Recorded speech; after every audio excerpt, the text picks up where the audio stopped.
All right, well, good afternoon, everyone, and welcome to our Accessibility Committee meeting this afternoon. Wednesday, June 2nd, today marks the middle of Accessibility Week, National Accessibility Week, and I'm just going to read you an excerpt that was in the paper just to remind us what we're all celebrating today and wearing red shirts in honor of today. So it reads, National Accessibility Week takes place every year, starting on the last Sunday in May. It is a time when accessibility and inclusion is promoted across communities and workplaces, and a time to celebrate the contributions of Canadians with disabilities. It is also an opportunity to recognize the efforts of Canadians who are actively removing barriers and ensuring persons with disabilities have an equal chance to participate in all aspects of Canadian society. Right. Very wise words. And now I will just read you a little excerpt about Red Shirt Day. Red Shirt Day of Action for Accessibility and Inclusion is a day when people across Canada come together and wear red in schools, workplaces, and spaces everywhere, in order to create a visible display of solidarity, to show their support for people and families who are living with disabilities, celebrate the achievements of people living with disabilities, and to pledge their commitment to help create a fully accessible and inclusive society that honors and values the contributions of people of all abilities in all aspects of life in Canada. Red Shirt Day takes place on the Wednesday of National Accessibility Week each year. In 2021, Red Shirt Day will take place today, Wednesday, June 2nd. And National Accessibility Week is from Sunday, May 30th to Saturday, June 5th. Our IT coordinator, I ask him now, will take a picture of the group and it will be shared on social media. And if anyone on the screen does not want their picture taken, please feel free to turn off your camera. We'll also be sending this picture to Easter Seals for promotion in their awareness campaign. So I will give everybody a moment now to turn off their camera if they feel they need to, or that makes them more comfortable. Do we have everybody on camera that would like to be? I believe so. Kevin isn't here, but everyone else is here, yes. Okay. Okay. So Dave, I'll ask you to take that picture now, if you would. Please do that.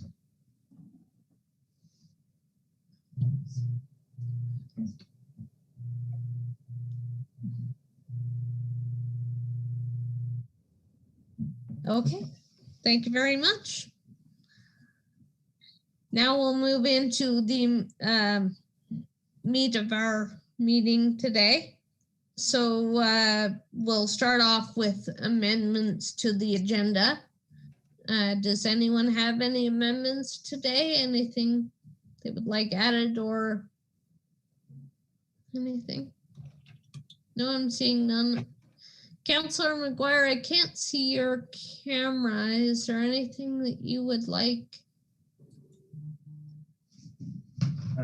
No, Madam Chair, I think we've there. got a good agenda today. There you go. Now I can see you. Looking wonderful in red.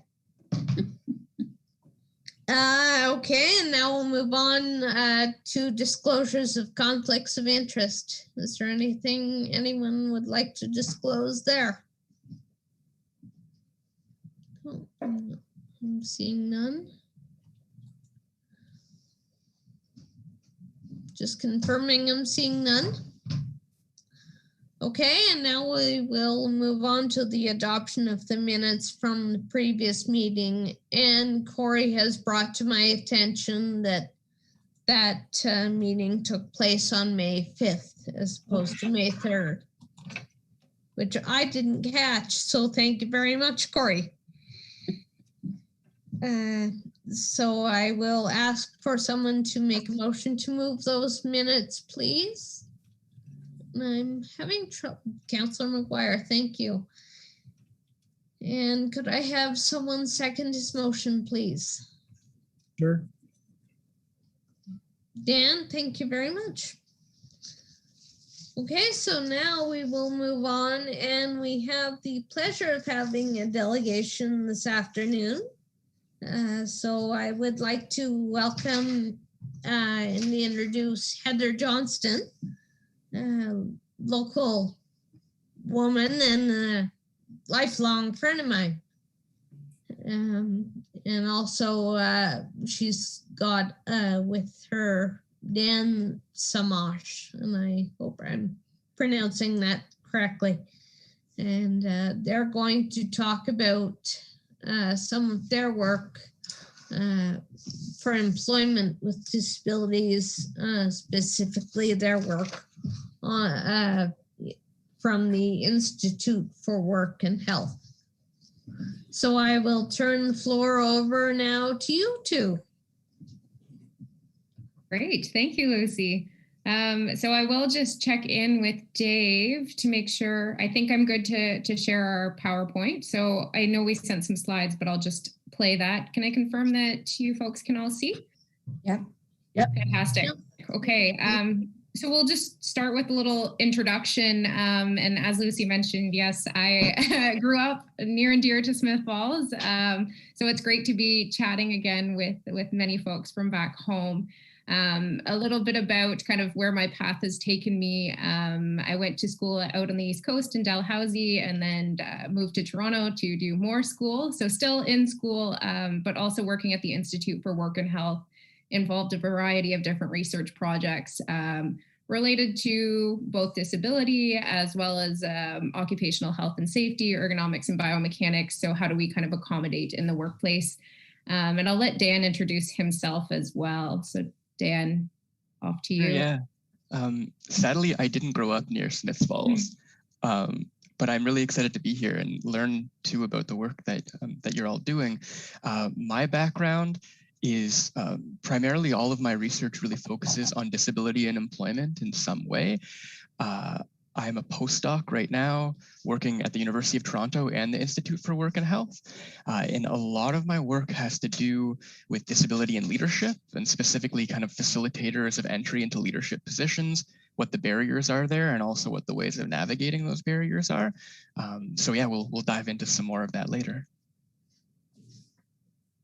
Great. And just before we get started, I wanted to give a quick land acknowledgement. I know we're all calling in from different places, but for myself, I'd like to acknowledge the traditional land of the Huron-Wendat, the Seneca, and the Mississaugas of the Credit River. So today, this meeting place is still home to many Indigenous people from across Turtle Island. And I'm very grateful for my opportunity to work, teach, learn, live, and play on this land. So as I mentioned, we just had our brief introductions, but we're hoping that this will just be a bit of an informal discussion to present a little bit about the Institute for Work and Health. And as Lucy mentioned, what we do and some of the projects we're involved with.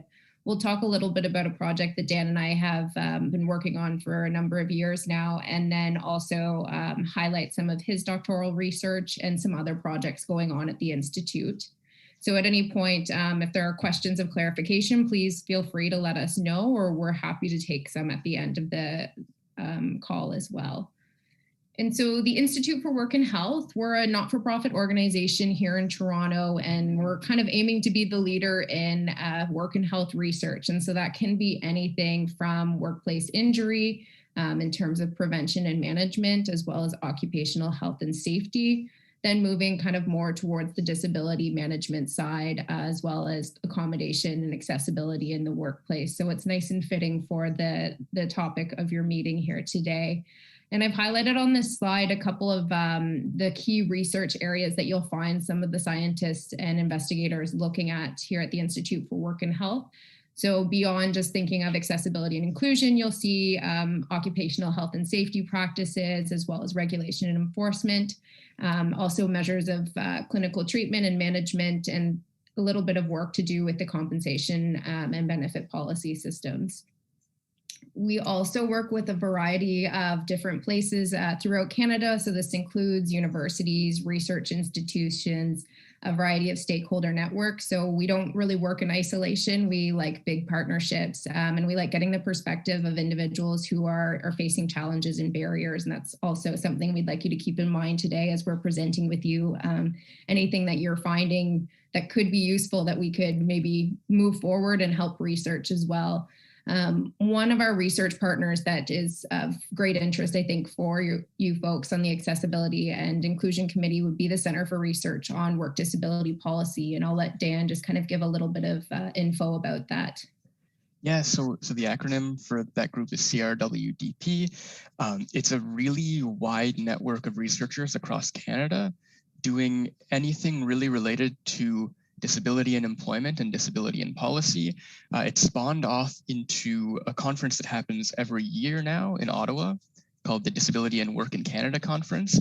That group has created a national strategy for inclusion in Canada that has some interest from kind of government at various levels. So it might be a strategy that your group is interested in looking in because it's fairly aspirational and it explores various different pillars that municipalities, employers, any really type of organization can explore and try to, see what they can implement within their own community. And in addition to that, I host a webinar series through the center that about once every month we do a webinar that showcases some research that's relevant to practice, to often the kind of accessibility work that you might be doing. So you might want to take part in those too. And there's just lots of different kind of activities to take part in. Generally, our research includes an advisory committee of community members from various backgrounds to make sure that we're actually looking at issues that are important to people kind of on the ground. So I think there's a lot of opportunity potentially to share between the work that you do and what we do to make sure, that we're both kind of growing the inclusion and accessibility of our communities. There's a bit of background to do with our projects, specifically in the realm of disability and employment. There are a variety of different models and ways to define disability.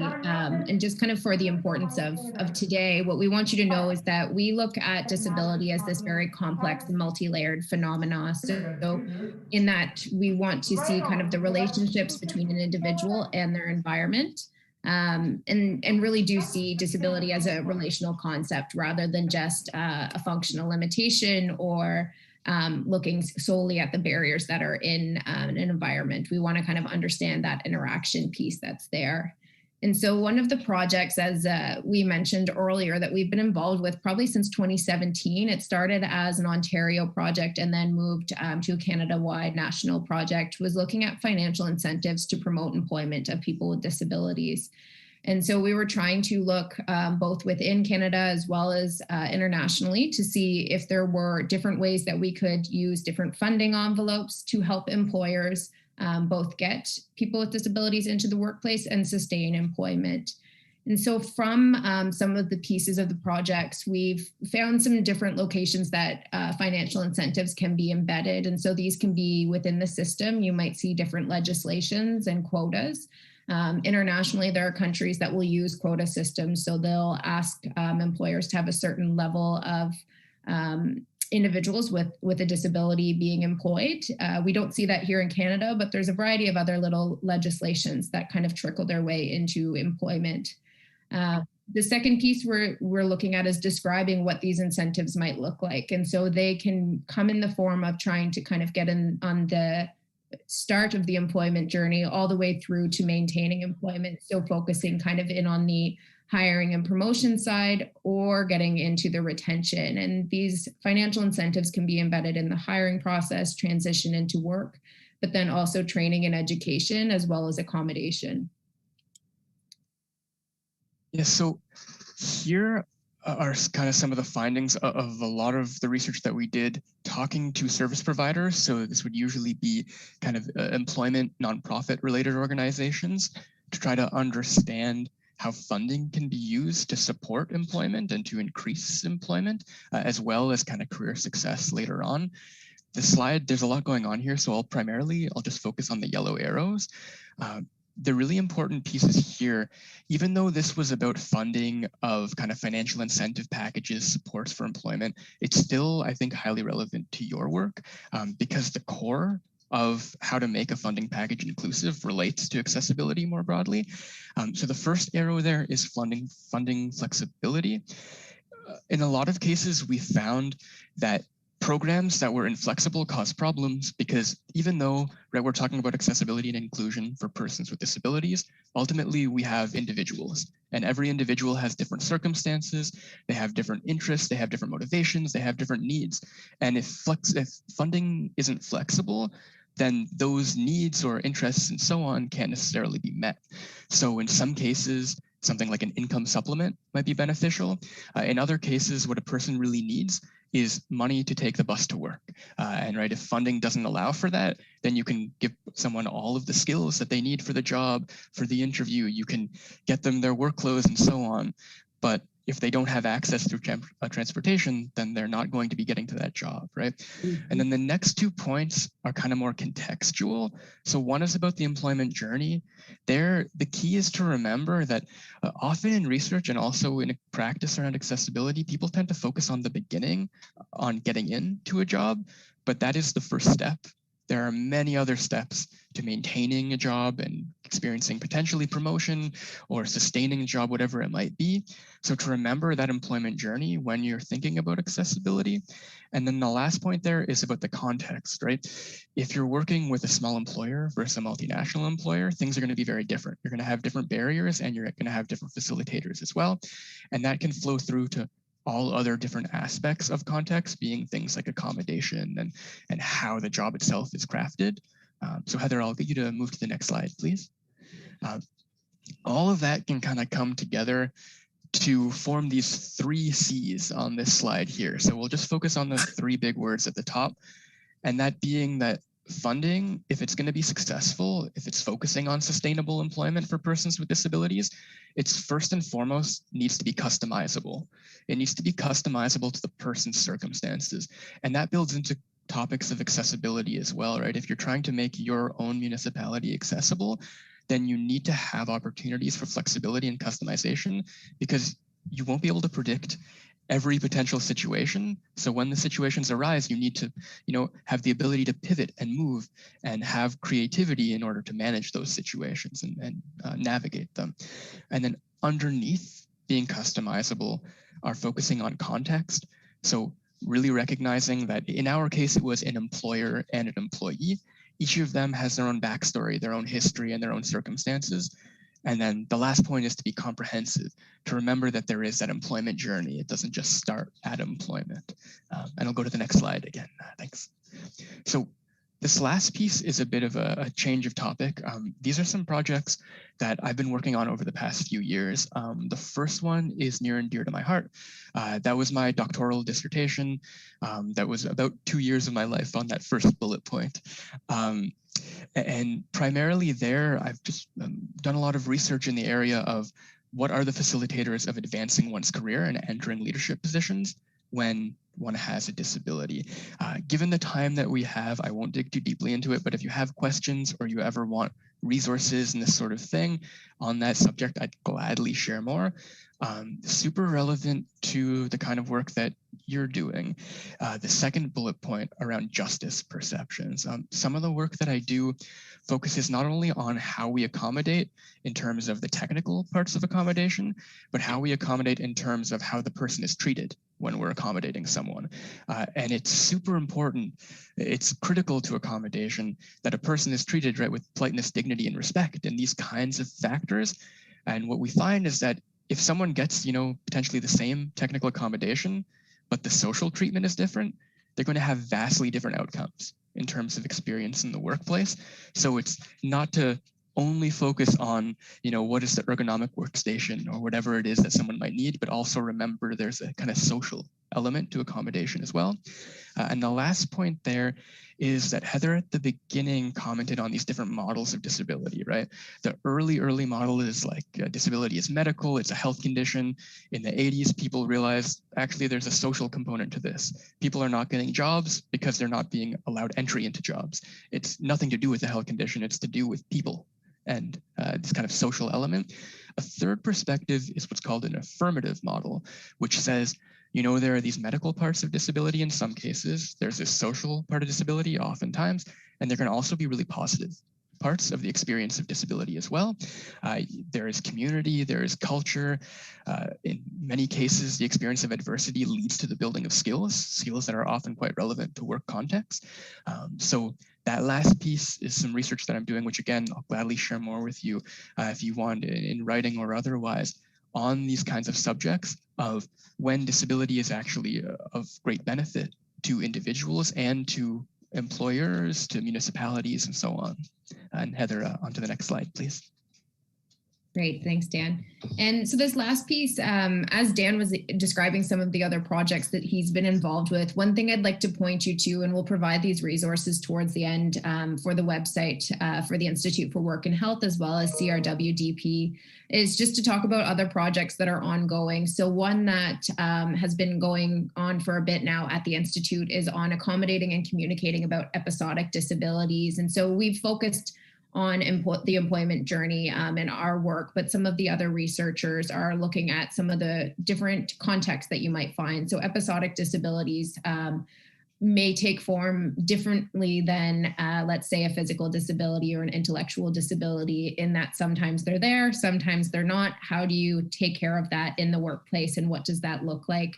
There's also been a number of projects looking at disclosure and how to help support people really get into the workplace through that piece. And so I'm just highlighting these. I won't go into detail. As Dan mentioned, we don't want to eat up too much of your time today, but I will kind of point you in that direction. And if you have questions, you can feel free to reach out to either of us at any point. We'd be happy to help out. And then I'll also just kind of leave some of the information here, as he mentioned as well. We have e-alerts, so you can kind of get involved if you want to see what's happening, or as we mentioned, if you have challenges or barriers that you're facing that we could help out with, we'd love to as well. So I'll stop sharing there and we can open the floor for some questions. Awesome. Thank you very much, Heather and Dan. It was wonderful, wonderful presentation. I'm just ready to open it up to questions now, and I'm just going to change my view so that I'm on gallery view so that I can see all your wonderful faces at the same time. There, that's much better. Sorry, Chair Bingley, I just wanted to let you know that Kevin McCormick has now joined by telephone. Okay. Good to know, and welcome, Kevin. Nice to have you on. And so are there any questions for Heather or Dan or both? If there are no questions, one question that I have that I'm just wondering about are, like, as an accessibility committee, what are some challenges that you're facing? What are the issues that you're dealing with now and that kind of thing? Well, obviously, it's, there's issues around the whole virtual meeting process, and really looking to how can we improve that for various needs to be met. And so that's a little bit of an ongoing challenge, but we are working through that, and it's been quite an experience. We have also been redesigning our downtown is a major project that we've been doing now. So we've really been putting a lot of accessibility considerations forward, and really seeking input from the entire community, including people with disabilities, to really make sure that gets established from the ground up, so to speak. So we have had a few challenges, but it's been a wonderful committee, and we're happy to be together. Corey. Just to add to that, Smith Falls Council decided just this past year to make an accessibility committee. So we're actually in the process right now of just going through what we think our town needs for accessibility too. So it's all new to us right now. So we're just working to make it better than what it was. Yeah, that's an exciting time. Well said, Corey. Thank you. Yes. Very exciting. Starting now to seek feedback, input from the greater community as to how the accessibility committee can help with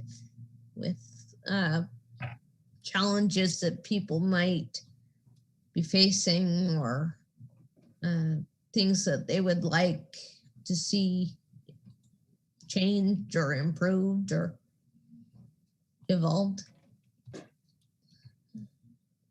I'm certain there's lots of factors to be considering as you're going through that. But one thing we've noticed in some of the research that we've been doing is geography has a large piece in how different, specifically we're looking at funding, but how you even think about accessibility and inclusion, and different communities have different structures to it. And I'm reflecting on growing up in Smith Falls, and I guess the smaller community is a nice thing to have, that there's kind of that tight knit, hopefully anyways, maybe things have changed. I know it's growing and booming since I've lived there. But hopefully you can get that good response to kind of figure out what the needs are. I think some of the stuff we've seen in some of the more rural communities that we've interviewed, like that transportation piece, it's tricky in a big city, where in Toronto here we have all of these subway systems and bus systems, but then you kind of go remote and you don't have even that. So maybe those pieces might be something to think about as the town moves forward, just off of an idea maybe. Absolutely. Really to address the even funding issues for upcoming changes that are starting to happen. And it's great that accessibility issues are starting to be more widely recognized and acknowledged. So it's we have the pleasure of having one of our members, Dan Heather, he's beside you on the screen, and he actually is the owner of our local independent grocer in Smith Falls, and so he's done some wonderful work this week in particular, but all the time, as to how to make downtown business get on board with accessibility issues. And so we want to really thank him for his work in doing that. That's great to know. And Dan, if you would like to get involved in anything that we have going on, we're selfishly would love your opinion as an employer too. That's one of the pieces that's really integral to our research. Sounds great. Nadine? So this group's quite quiet, Heather and Dan, and I just wanted to share with you that as a staff resource, it's been quite a wonderful experience for me to see this committee come forward. This council has established this committee, as well as we also recently established a racism and discrimination task force that we're looking at maybe renaming as well, but that committee has to make that decision. But just so you're aware, this committee, they've just taken off like boots on the ground, jumped right in, and we've had meetings, I'd say almost every second week in this last while, because they're actively working on some stuff. And so they've got, they've brought forward some great points. I know I can speak on behalf of staff for our Public Works Director and our Director of Community Services, helping with some of our development, as Lucy said, Beckwith Street, as well as they've had some great input in respect with the town square that we're developing here. And the town hall will be going under renovations of phase 3. And I know that they'll be bringing forward great input for that as well. So, we're all grateful for this committee. And so I just wanted to kind of give that plug, because I know they're quite quiet, but they've done a lot of work. And right now they're looking at working on a work plan. And we've had 2 members that have started that, and it's going to be shared later on in this meeting. So, I think, this committee, will have lots to offer, and being a smaller municipality, it's exciting to see what they're doing. So I just wanted to give that plug, because they're quite quiet, but they need to hear that shout out. This committee's brought a new vision to the town, and they're the first accessibility committee. So they're leading the way for sure. No, that's a huge accomplishment. Thank you. I think it's very important that we give a shout out to Nadine for coordinating all of our background work and, all that coordination. So thank you very much for all that. All part. It's all good. All right. Is there anybody else that I am missing? No. Seeing none. Kevin, do you have anything you'd like to add or questions? Not sure if Kevin's connected there. He's on mute, Lucy. I don't think he has anything to add. Okay. Okay, well, fair enough. And so we'll wrap up that discussion, and we'll thank Heather and Dan very much for their wonderful presentation. Really brought some very important aspects of accessibility forward and really got that conversation going. So want to thank you very much for that. So we will. Well, thank you, folks, for having us in, and even just in a brief little time. This is the part that makes the job worth it when it comes to research. I think I'm probably speaking for Dan as well in a little bit there. It's fun to just kind of get out into the community, and for me especially, to back home. But as you guys move forward, if there's any way that we can support you, please do reach out. We'd be happy to in any way. Yeah, and just to echo that, one of the neat things about our position is that we talk to people all across the country in various settings, small towns, big cities, and such. And with a lot of accessibility questions, I think, at least in my experience, sometimes just having an extra voice, an extra opinion can really help jog ideas and creativity and whatever it is that might, move things forward. So it sounds like you're doing amazing work. And if you ever want second, third, fourth, whatever opinions, please reach out. We're around. Wonderful. Thank you. Great. And, Oh, yeah. Jump off and enjoy the rest of your meeting. All right. Well, thank you. Bye-bye.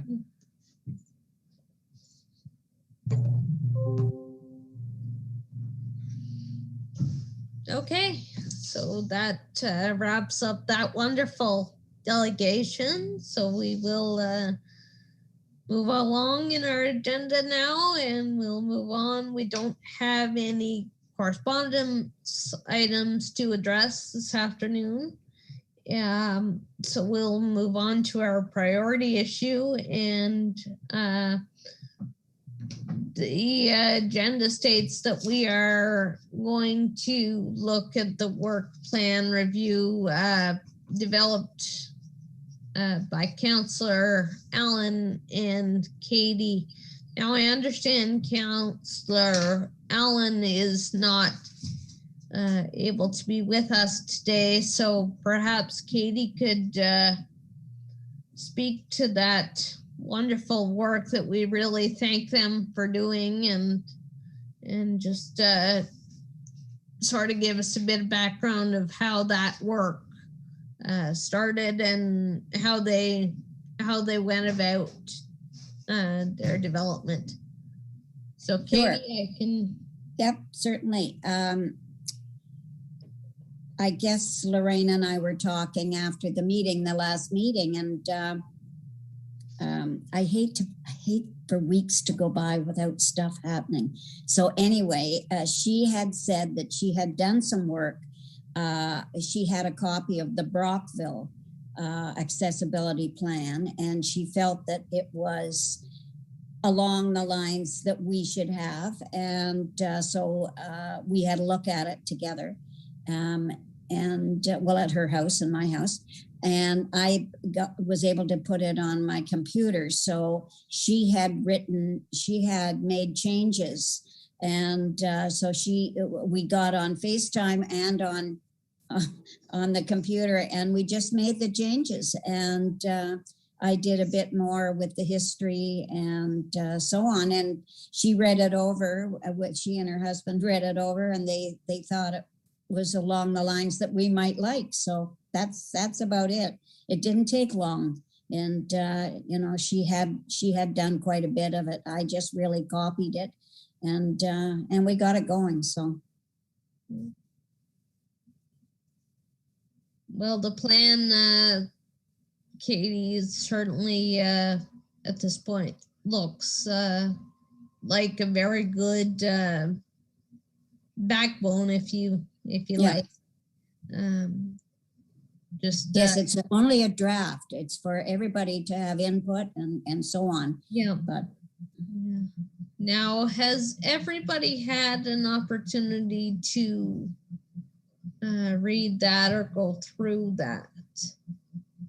Does everybody have a copy of that or have access to one? Is there anybody missing it?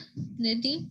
Just if anyone needs a paper copy, I certainly can print them and mail them to you or make arrangements to get them to you. So just remember, there's always that option if you need a paper copy.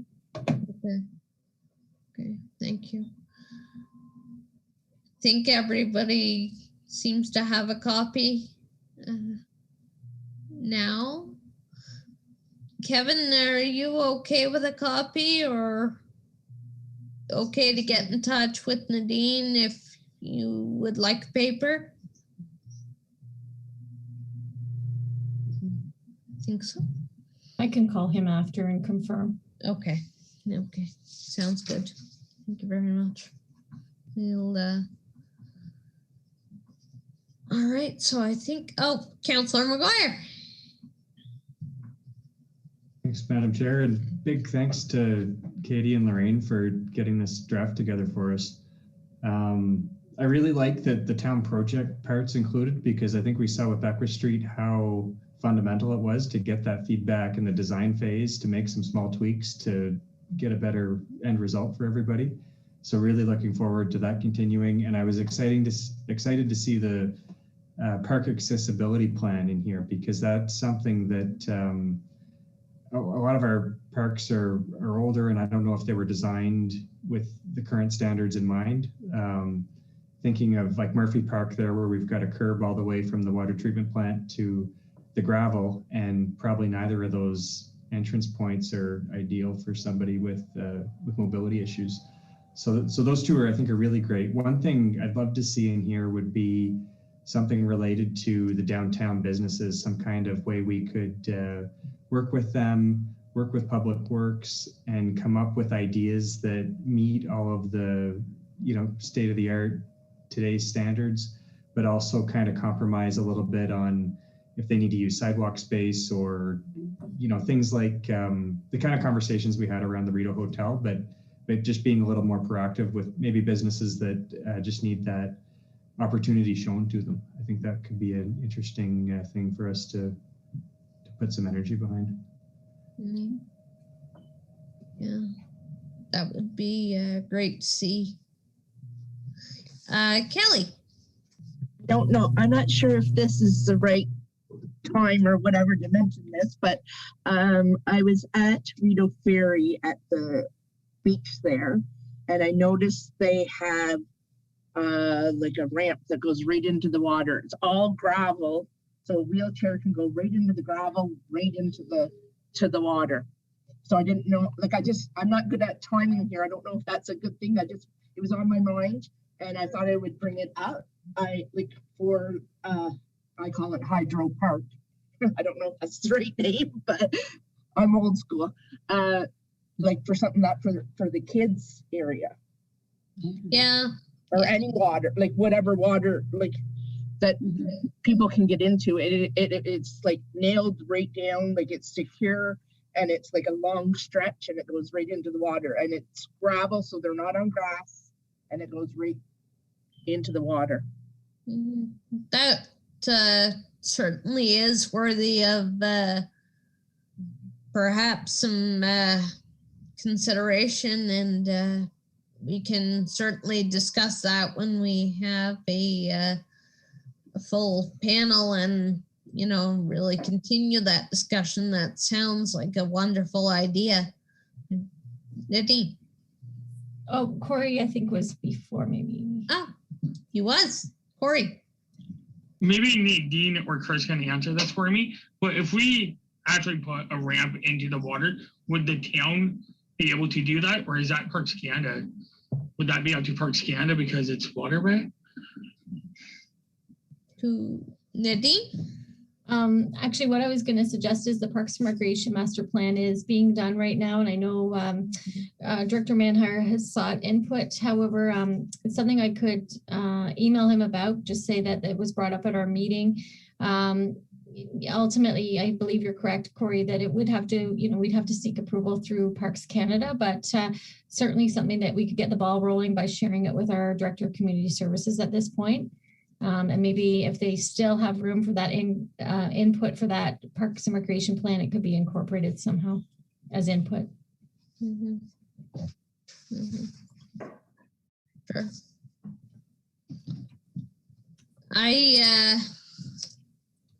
Okay, is there anybody else that I'm missing? No. I think given just so that we can have some more ongoing discussion, Nadine, if it would be possible to maybe have another meeting just to dedicate to this specific plan, and we can all sort of share our ideas that way as well, if that would be possible. That's a good idea. Yeah. Sure, we can arrange that whenever the committee wants, and certainly we could also share it up on the screen if it makes it easier for everybody to see it as well when we go along.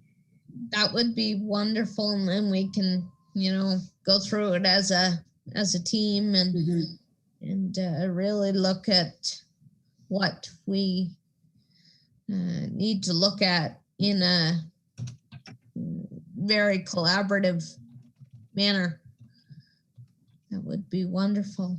So I think that will wrap up that discussion.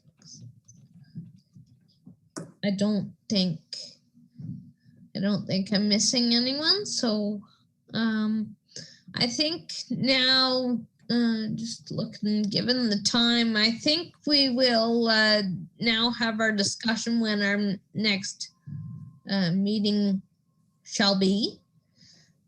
So is there any, looking at, I don't know how the summer affects committees, but would a month's time be appropriate, Nadine, or? Sure, it's whenever the committee wants to meet again. I know if you want to meet a dedicated meeting to that document, it's up to the committee. We don't take breaks typically in the summer. I know that many of you may have vacation booked, and certainly staff do, but we can work around that and get it all sorted out. Okay. I don't know. It's up to the committee if they'd like to meet sooner to review the document, or if they'd rather wait a month. I'd rather meet sooner. Yeah. Sooner. Yeah. Anybody else? I'm thinking sooner too. What about he's proposing June 16th, Chair Bingley? That's 2 weeks if that, or you could do June 9th if it's whenever you're wishing to meet again. 9th or 16th, either are fine. Is there anybody, Corey? If we are doing the 16th, can we either move it to the 17th or 15th? The 16th I am booked. That's my only request. Okay. Or have it the 9th is fine. 9th is fine with me. Councillor McGuire, did I see your hand up at some point? He's checking his book. Yeah. All right, so we will, Nadine? Sorry, I just got a message from Dave, and there's 3 other live stream meetings that day. I guess that because our meetings have to be open and transparent to the public, we have to live stream, and on the 9th they're quite full with other meetings. So just wondering if we could do a different day that week. Apologize for that. Councillor McGuire.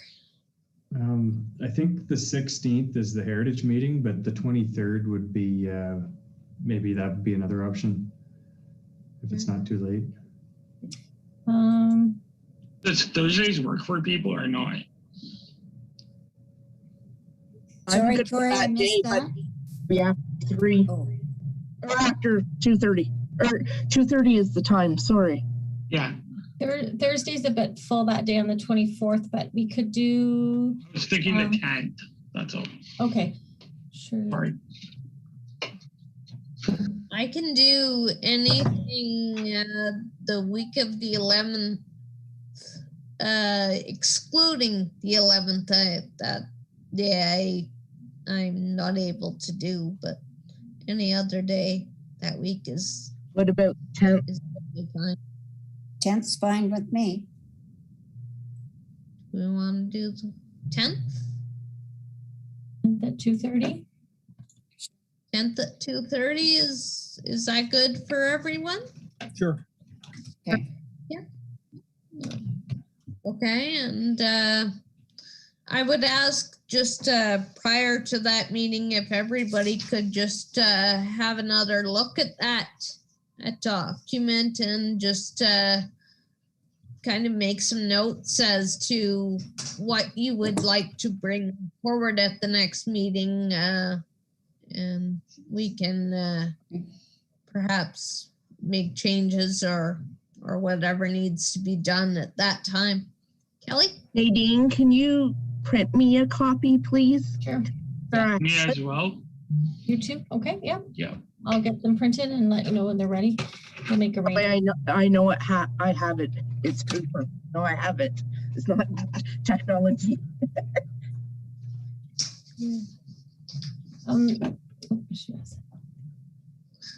Nikki.